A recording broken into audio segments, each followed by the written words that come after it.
Hello friends, good morning to all of you. कैसे हैं आप सब? उम्मीद है कि सभी कुशल मंगल होंगे। तो दोस्तों, आज का जो हम सेशन है स्टार्ट करते हैं। आज दिन है 11 अक्टूबर 2020, ठीक है। और आज के जो सेशन होगा हमारा स्पेशल साइंस एंड टेक्नोलॉजी के बिहाफ पर होगा, जो कि जीएस पेपर 3 से संबंधित होगा। तो सेशन स्टार्ट करने से पहले सेंटर के बारे में थोड़ा इंट्रो। अवधूत नगरी एक ऐसी संस्था है जहां पर आप किसी भी सिविल सर्विस एग्जामिनेशन की प्रिपरेशन कर सकते हैं और प्री मेंस की तैयारी कर सकते हैं, और हमारी क्लासेस को यूट्यूब पर भी लाइव देख सकते हैं। अधिक जानकारी के लिए आप हमें दिए हुए नंबरों पर संपर्क कर सकते हैं या फिर हमारी वेबसाइट पर भी विजिट कर सकते हैं। तो आइए आज का सेशन स्टार्ट करते हैं, जो कि जैसा मैंने आपको बताया, आज का जो सेशन है हमारा साइंस एंड टेक्नोलॉजी के बिहाफ पर रिलेटेड है। संडे का जो लगभग आपको पता है एडिटोरियल नहीं आता, और संडे को साइंस एंड टेक्नोलॉजी से संबंधित चीजें आती है। तो आज का जो टॉपिक है वो इसी से संबंधित कवर किया गया है, जो कि आपका जीएस पेपर 3 से कोरिलेट करता है। तो आइए, जो इसमें पहला आर्टिकल दे रखा है, जो पहला आर्टिकल है वो है आपका एक biological plant virus arm race uncovered. एक प्लांट के वायरस के बारे में बताया गया है। वो वायरस क्या कर रहा है? एक्चुअली उस वायरस ने क्या किया, मैं आपको दिखा देता हूं। पहले जस्ट ए मिनट। ये देखिए, आपको यहाँ पर प्लांट दिख रहा होगा। तो इसमें क्या हुआ है, जो आपके पहले ऐसे ग्रीन पत्तियां थी, जो ग्रीन कलर की बिल्कुल फ्रेश लीव्स थी, लेकिन हुआ कि बाद में देखा आपने इसमें कि ये देखिए पत्तियों का कलर येलो थोड़ा सा हो गया, और इसमें बीच में ऐसे वेनिस टाइप से बन गए, जैसे नसें होती है, ठीक है, उस टाइप से इसमें बन गई है। तो ये मतलब क्या है, क्यों है? तो ये जो हो रहा है एक वायरस के कारण हो रहा है, उसी को यहाँ पे डिस्क्राइब किया गया है। तो आइए इसे देखते हैं फिर। देखिए, इसमें बताया गया है कि जो आपका एक new study with researchers from national centre of biological science NCBS टाफर, ठीक है, टीआईएफआर, तो मतलब national centre of biological science के रिसर्चर ने, जो कि बेंगलुरु में स्थित है, उन्होंने रिसर्च किया और डिस्कवर किया कि एक जो वायरस है जिसका नाम Cinderella yellow vein clearing virus है, वो प्लांट्स पर अटैक कर रहा है, ठीक है, वो प्लांट्स पर अटैक कर रहा है। और एक चीज और, the virus was isolated by the researcher from A plant name Cinderella. और ये जो वायरस आया कहाँ से आया? सिंड्रेला नोडीफ्लोरा नाम के एक प्लांट से आया है। और ये क्या कर रहा है? It was able to infect, ये देखो, टमाटो के प्लांट को भी इन्फेक्ट करने में सक्षम है, और तंबाकू का जो प्लांट होता है उसे भी इन्फेक्ट करने में ये सक्षम है। और ये वायरस जो है एक्चुअली एक बहुत बड़े वायरस की फैमिली का सदस्य है। जो वायरस की फैमिली है उसका नाम है बैगोमो वायरस, ठीक है, बैगोमो वायरस, ठीक है, इस फैमिली का है। और इसमें लगभग 400 मेंबर, उन 400 में से ये एक सदस्य है ये भी, ठीक। ये वायरस क्या करता है एक्चुअली? पहले पौधों पर अटैक करता है, ठीक है, पौधों पर अटैक करता है, फिर प्लांट डिफेंस में वे इस पर अटैक करते हैं, काउंटर अटैक, फिर वापस ये काउंटर अटैक उस पर करता है। तो ये जो प्रक्रिया है चलती रहती है, लेकिन लास्ट में होता है क्या? बेचारा पौधा जो है वो हार जाता है और वो वायरस का शिकार हो जाता है। रिसर्चर ने जो खोज करने वाले थे, उन्होंने ये भी पाया कि वायरस जो है, ठीक है, plants machinery to create small modifications of bait, क्या करता है मतलब यानी कि वो एक बेटा C1 प्रोटीन नाम क्रिएट कर देता है। और ये क्या करता है? एक टिनी प्रोटीन जिसे सुमो के नाम से जानते हैं, उन दोनों को क्या करता है? एक साथ मिलाता है, और फिर बेटा C1 जो है हाईजैक कर लेता है सुमो को, और इसके बाद क्या हो जाता है? सुमो साइलेशन बन जाता है, ठीक है, सुमोइल सेल बन जाता है, जिसके द्वारा क्या होता है? आपका ये वायरस पनपना उनमें शुरू हो जाता है। तो ये था आपका biological plant virus arm race, जिसमें आपको बताया गया वायरस का नाम, वो वायरस कहाँ से मिलता है, कौन सी फैमिली का है। तो ये चीजें आपके लिए इंपॉर्टेंट हो सकती है, तो प्लीज इसे ध्यान से करें, ठीक है। आइए अगले आर्टिकल्स की तरफ बढ़ते हैं, अगले पेज की तरफ। तो अगला जो पेज है हमारा, उस पे अगला जो आर्टिकल है वो है spider spin a tale of migration. Spider spin a tale of migration. देखिए इसमें क्या है, एक स्पाइडर फैमिली के एक स्पाइडर के बारे में बताया गया है कि जो स्पाइडर्स है वो माइग्रेट कर गए हैं, ठीक है। वो कौन से स्पाइडर है तो उसके बारे में बताया गया है। इतिहासकारों के अनुसार, हिस्ट्रीज के जो कंस्ट्रक्टर हैं उनके अनुसार, जो सिस्टर स्पाइडर है, ठीक है, जो कि स्पाइडर की फैमिली की है, वो डिस्पर्स्ड हो गई है इंडिया से साउथ ईस्ट एशिया की तरफ लगभग 55 से 38 मिलियन साल एगो पहले। ठीक है, 55 मिलियन साल पहले हुआ क्या, जब इंडिया का सब कॉन्टिनेंट एशिया के कॉन्टिनेंट के साथ टकराया तो बहुत सारे प्लांट्स और एनिमल्स जो थे वो माइग्रेट हो गए इंडिया से एशिया के दूसरे पार्ट में। अब स्टडी के दौरान ये पता लग रहा है कि जो स्पाइडर फैमिली की जो हिस्ट्री है, रिसर्चर ने ये पाया कि जो इंडिया से डिस्पर्स होके साउथ ईस्ट एशिया के आइसलैंड में गई है वो 55 से मतलब लगभग 55 मिलियन ईयर्स एगो चली गई है। ठीक है, और इतिहासकारों ने ये भी कहा है कि जो स्पाइडर की ये एक स्पाइडर जो है सब फैमिली कार्ड टेटिमाइने, ठीक है, थियोटिमाइने के नाम से जाना जाता है, ये उसी सब फैमिली का एक स्पाइडर है। वे और कहाँ का है, ये अफ्रीका का। वेयर जो सिस्टर फैमिली है जिसे आप ओचोरिसन सॉरी ओचियोरोसिरेटाइने के नाम से जानते हैं, जो कि साउथ अमेरिका ओरिजिन के कॉन्टिनेंट से पाया गया है। तो स्पाइडर सॉरी जो उनका जो रिसर्चर है उनका ये कहना है कि ये स्पाइडर जो है माइग्रेट होकर इंडिया से ईस्ट एशिया में क्यों नहीं गए भाई, साउथ एशिया में क्यों गए। रीजन है, इसका रीजन क्या है, वहां का जो है उनके रहने सहने का जो मतलब यानी कि जो वातावरण है। ठीक है, लिखा है देखिए, they note that in the contrast to the tropical and wet region of the south east, मतलब जो ट्रॉपिकल रीजन था या जो वेट रीजन था साउथ ईस्ट एशिया का, ईस्ट एशिया में क्या हुआ, जैसे चाइना, जापान, कोरिया और मंगोलिया, इनमें क्या है क्लाइमेट जो है 800 mm, ठीक है, उस समय जो था कम था उनसे, मतलब लेस था। तो इसी कारण वहां का क्लाइमेट उनके लिए कंफर्टेबल नहीं था, तो वो साउथ एशिया में माइग्रेट हो गए। तो ये टाइटल आपका यहाँ पर दिया गया था कि सिस्टर स्पाइडर के बारे में, जो कि ठीक है। और एक चीज और इसमें बताया गया है आपका कि जो आपके ये सिस्टर स्पाइडर लगभग आल्सो ड्यूरिंग द पीरियड, उस समय हुआ क्या, तिब्बतन प्लेटू जो हुआ उसने एक माउंटेन बेल्ट डेवलप की, ठीक है, जो इसकी हाइट लगभग 400 मीटर की थी, एंड द कोल्डर, और वो ठंडा हो गया, ड्राई सूख गया, ठीक है। तो जिसके कारण वहां का जो क्लाइमेट था वो अनसिचुएबल था स्पाइडर्स के लिए। ये भी रीजन है जिसके कारण स्पाइडर वहां से माइग्रेट होकर दूसरी जगह मतलब चले गए थे, या यहाँ पे ये जो वातावरण था, जो क्लाइमेट था उनके लिए कंफर्टेबल नहीं था। तो आइए अगले पेज की तरफ चलते हैं। ये था हमारा spider spins a tale of migration. अगला जो है आपका वो क्या कहता है, स्टडी सेज अबाउट एंटीबॉडी। कोई खास नहीं है इसमें, लेकिन इसमें से आपका एंटीबॉडी इंपॉर्टेंट है। इसमें कहा गया है कि एंटीबॉडी कॉकटेल है जो कोविड-19 के अगेंस्ट आपको प्रोटेस्ट कर सकता है।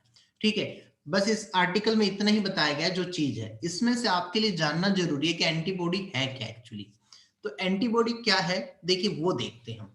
एक एंटीबॉडी जो है उसे आप इम्यूनोग्लोब्यूलिन के नाम से याद रखें, इम्यूनोग्लोब्यूलिन के नाम से जानते हैं, जिसे आईजी भी कह सकते हैं। एक वाई शेप्ड की आकृति में होता है और प्रोटीन प्रोड्यूस करता है। इसका काम मेन होता है प्लाज्मा सेल्स के द्वारा प्रोटीन प्रोड्यूस करना, और जिसका प्रयोग इम्यून सिस्टम को पैथोजेंस न्यूट्रलाइज करने के लिए किया जाता है, such as pathogenic bacteria and virus, मतलब यानी कि इन चीजों से वो उसे न्यूट्रलाइज कर दे, तभी तो हम वायरस से बचेंगे। ठीक है, अब देखिए कह रहा है कि the antibody recognise a unique molecule of pathogen. Antibody जो करता है, क्या करता है, एक पैथोजन मतलब एक यूनिक मॉलिक्यूल, पैथोजन की यूनिक मॉलिक्यूल की पहचान करता है, जिसे आप एंटीजन के नाम से जानते हैं। और ये एंटीजन क्या करता है, बाइंडिंग करता है, ठीक है। और उसके बाद जो ईच टिप ऑफ वाई, मतलब जो वाई का टिप होता है एंटीबॉडी का, जिसके अंदर पैराटोप होता है, वो क्या करता है, एक पार्टिकुलर उसमें एपिटोप होता है, ठीक है, जिसे आप एंटीजन के नाम से जानते हैं। ठीक है, और वो एक दूसरे के साथ दो स्ट्रक्चर के साथ बाइंडिंग कर देता है, और इस बाइंडिंग मैकेनिज्म के द्वारा जो एंटीबॉडी होती है, ठीक है, वो कैन टारगेट माइक्रोब और can infected cell for attack by other parts immune system. तो देखो क्या कह रहा है, मतलब बाइंडिंग कर दिया, बाइंडिंग के बाद मतलब जो इन्फेक्टेड सेल है उन पे अटैक करता है और इन्हें न्यूट्रलाइज कर देता है, यही इसका टारगेट होता है। अब इसमें बार बार एक आ रहा है पैथोजन, पैथोजन, ये पैथोजन क्या है, इसके बारे में भी थोड़ा जान लेते हैं। पैथोजन जो है एक्चुअली एक ओल्डेस्ट और ब्रॉडेस्ट सेंस है, ठीक है। और is anything that can produce disease, ऐसी मतलब कोई चीज जो बीमारी उत्पन्न करे। तो पैथोजन जो है may also be refer to as infectious agent, मतलब यानी कि कोई बीमारी फैलाने वाला एजेंट या इन्फेक्शन फैलाने वाले एजेंट, या फिर एक जर्म भी आप कह सकते हैं, ठीक है, या कीटाणु भी कह सकते हैं आप, एक पैथोजन, राइट। तो देखिए जो अभी हम बात कर रहे थे आपके एंटीबॉडी की, तो एंटीबॉडी मैंने बताया ना वाई शेप में होता है, तो इस टाइप से ये वाई शेप में होता है, ठीक है। तो ये हमारा जो है यहाँ पे क्लियर हुआ। अब अगले कंसेप्ट की तरफ हम चलते हैं।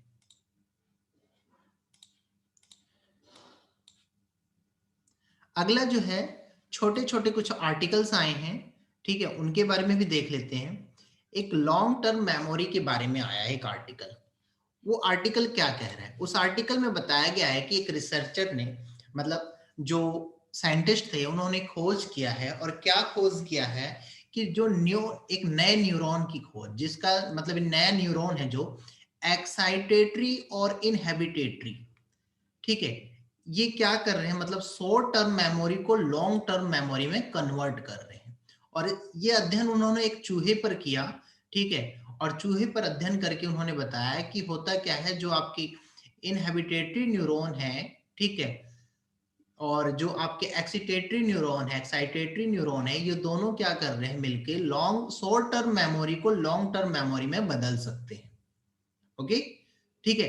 देखो एक चीज और बताया गया है, जो एक्साइटेटरी न्यूरॉन है आपका, वो मेमोरी के मतलब यानी कि एक मेमोरी ट्रेस, एक मेमोरी का रिकॉर्ड मतलब क्रिएट करता है।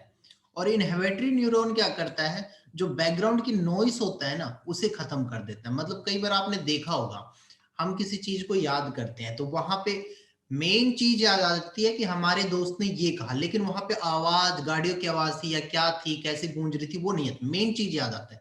तो वो क्या, जो मेन चीज याद आ रहा है वो मेमोरी ट्रेस के द्वारा आ रहा है, और जो इनहेबिटेटेड न्यूरॉन्स था उसने बैकग्राउंड नॉइज को क्या किया, ब्लॉक कर दिया, ठीक है। तो इससे हुआ क्या, जो आपको लॉन्ग टर्म वो चीज याद रह रही है। तो इसी चीज को इन्होंने बताया है कि लॉन्ग टर्म मेमोरी, ठीक है। तो ये आर्टिकल यहाँ पे फिनिश हुआ। अगला एक दे रखा है आर्टिकल इन्होंने कॉस्मिक वेब्स के बारे में। कॉस्मिक वेब्स एक्चुअली होता क्या है, देखिए, using European Southern Observatory very large telescope facility, astronomers have been 6 galaxies। Astronomers ने देखा है एक बहुत बड़े टेलीस्कोप के द्वारा कि जो 6 गैलेक्सी है हमारे सुपर मैसिव ब्लैक होल के काफी नजदीक है। तो इसमें यही है कि जो 6 आपकी गैलेक्सियां है वो हमारे ब्लैक होल के नजदीक पाई गई हैं, सुपर मैसिव ब्लैक होल के काफी नजदीक हैं। मतलब ऐसे एक बड़े टेलीस्कोप के द्वारा देखा गया, ठीक है, यूरोपियन साउथर्न ऑब्जर्वेटरी के द्वारा। अगर पिछले समय की बात करें, काफी पहले की बात करें, तो काफी बिलियंस ईयर्स एगो एक बिग बैंग हुआ था। उस बिग बैंग के बारे में आपने पढ़ा भी होगा, ठीक है। तो वो बिग बैंग मतलब ये जो हमें ये इस चीज में मदद करता है कि वो जो सुपर मैसिव ब्लैक होल है वो कैसे बड़ा हुआ, या अलग अलग इस प्रकार के साइज उसके इतनी जल्दी कैसे बने। और ये रोल ऑफ लार्ज को भी सपोर्ट करता है कि मतलब इनके आकार है जो इतने छोटे बड़े हुए हैं, वो क्यों हुए हैं, किस कारण हुए हैं। एक्चुअली अगर आपको ध्यान हो गाइस, तो मैंने अभी 2-3 दिन पहले आपको एक आर्टिकल पढ़ाया था जिसमें ब्लैक होल के एग्जिस्टेंस के बारे में एक थ्योरी को मतलब प्रूव किया गया था 3 रिसर्चर्स के द्वारा। तो उन्हें एक आपको नोबेल प्राइज का पुरस्कार भी दिया गया था। तो वो लिटरेचर भी आप बैक में जाके सुन सकते हैं, ठीक। कॉल्ड और कोविड-19 ये क्या है, बीइंग प्रीवियसली इन्फेक्टेड, मतलब इसमें ये बताया गया है कॉल्ड और कोविड-19 में कि अगर मान लीजिए किसी भी कैंडिडेट को, किसी भी बंदे को कोई अगर कॉमन कोल्ड है, तो जरूरी नहीं है कि उसे कोरोना वायरस होगा, ठीक है। उसके चांसेस ऐसा नहीं है कि बढ़ जाते, उसके चांसेस कम ही रहते हैं, एक नई स्टडी में ये पाया गया है। और जो स्टडी है ये बोस्टन यूनिवर्सिटी के द्वारा लीड की गई है, ठीक है, Boston university school of medicine, okay. और इसमें यह भी बताया गया है कि मान लीजिए किसी आदमी को कोई वैक्सीन लगी हुई है सार्स कोव 2, ठीक है, और तो जरूरी नहीं है कि अब उसे कोविड-19 अब नहीं है, कोविड-19 मतलब नहीं होगा, वो अब बिल्कुल सिक्योर है, ऐसा कुछ नहीं है, उसे अब भी सावधानी बरतने की जरूरत है। बताया गया है कि ये जो है इसे प्रिवेंट नहीं कर सकता, does not prevent from getting कोविड-19। तो इस प्रकार दोस्तों जो आज का मतलब लगभग आर्टिकल्स था हमारे यहाँ पे फिनिश होता है। जो इससे अगले पेज पे जो आर्टिकल्स आए हैं मैं आपको इसलिए नहीं बता रहा बिकॉज उसमें यही है कि नोबेल प्राइज जो मिला है वो किन किन रिसर्चर, लिटरेचर या फिर साइंटिस्ट को दिया गया है।